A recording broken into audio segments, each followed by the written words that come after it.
வணக்கம். இன்றைக்கி உமாஸ் டீச்சிங்கில் என்ன பார்க்க போகிறோம்னா, வேஞ்சலில் நேற்று பார்த்தோமா, அந்த 5 லைன்ஸ் பார்த்தோமா. க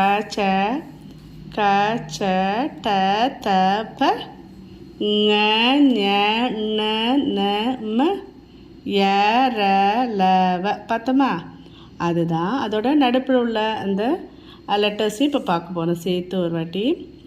க க க க ங ச ச ஜ ஜ ஞ ட ட ட ட ந த த த த ந ப ஃப ப ப ம ய ர ல வ. இதில் என்ன சொல்லணும்? இதை ஃப அப்படின்னு சொல்லணும். ஓகேவா? இதை நல்லா படிச்சிருப்பீங்கன்னு நினைக்கிறேன். நல்லா இதை படிச்சுக்கோங்க. நெக்ஸ்ட்டு நமக்கு ச ஷ ச, இதுதான் ச.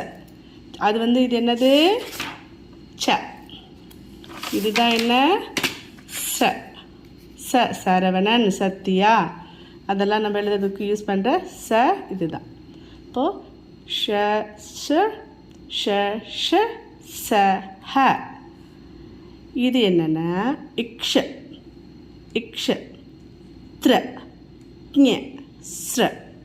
இது கூட்டெழுத்துக்கள், சம்யுக்தாக்ஷர் அப்படின்னு சொல்லுவாங்க. அதாவது கூட்டெழுத்துக்கள், ஜாயினிங் லெட்டர்ஸ்.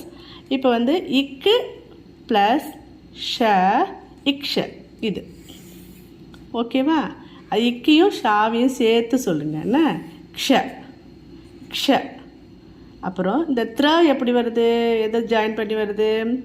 இத்து ப்ளஸ் ர த்ர. சொல்லுங்கள். த்ர த்ர எப்படி வருது? இத்து ப்ளஸ் ர த்ர. நெக்ஸ்ட்டு ஞ இஜ்ஜு ப்ளஸ் ஞ ஞ இஜ்ஜு ப்ளஸ் ஞ ஞ இஸ் ப்ளஸ் ர ஸ்ர. இதில் நம்ம கோடு போட மறந்தாச்சு, போட்டுக்கோங்க. ஸோ ஸ்ர. நம்ம எப்பொழுதுமே ஹிந்தி எழுதும் போது என்ன பண்ணணும்னா, கோட்டுக்கு கீழே தான் எதாக இருந்தாலும் எழுதணும். ஃபார் எக்ஸாம்பிள் டே போடுறோமா, அப்புறம் தான் கோட் போடணும். டே போட்டுட்டு லெட்டர் எழுதிட்டு அதுக்கப்புறம் தான் மேலே கோடு போடணும். கோடு போட்டுட்டு இப்படி எழுதக்கூடாது. சரியா? எழுதிட்டு மேலே கோடு போடணும் ஃபஸ்ட்டு. சரியா? அப்புறம் இப்போ லைனிங் இருந்துச்சுனாக்கா நம்ம தமிழ்லாம் லைனுக்கு மேலே எழுதுவோம், கோட்டுக்கு மேலே. ஹிந்தியில் கோட்டுக்கு கீழே எழுதணும். ஓகேவா? கோட்டுக்கு கீழே எழுதி அடுத்தது தான் நம்ம கோடு போடணும். அதை நம்ம தெரிஞ்சுக்கணும். பாருங்கள். இப்போ இது ஷ ஷ ச ஹ க்ஷ த்ர ஞ ஸ்ர. இது நீங்கள் நல்லா படிச்சுக்கணும். இது சம்யுக்த வியங்கன்னு சொல்லுவாங்க. அது சம்யுக்தாக்ஷர் அப்படின்னு சொல்லுவாங்க. அக்ஷர் அப்படின்னாக்கா லெட்டர்ஸ் அப்படின்னு அர்த்தம். இக்கு ப்ளஸ் ஹ க்ஷ, இத்து ப்ளஸ் ர த்ர, இஜ்ஜு ப்ளஸ் ஞ ஞ, இசு ப்ளஸ் ர ஸ்ர. சரியா?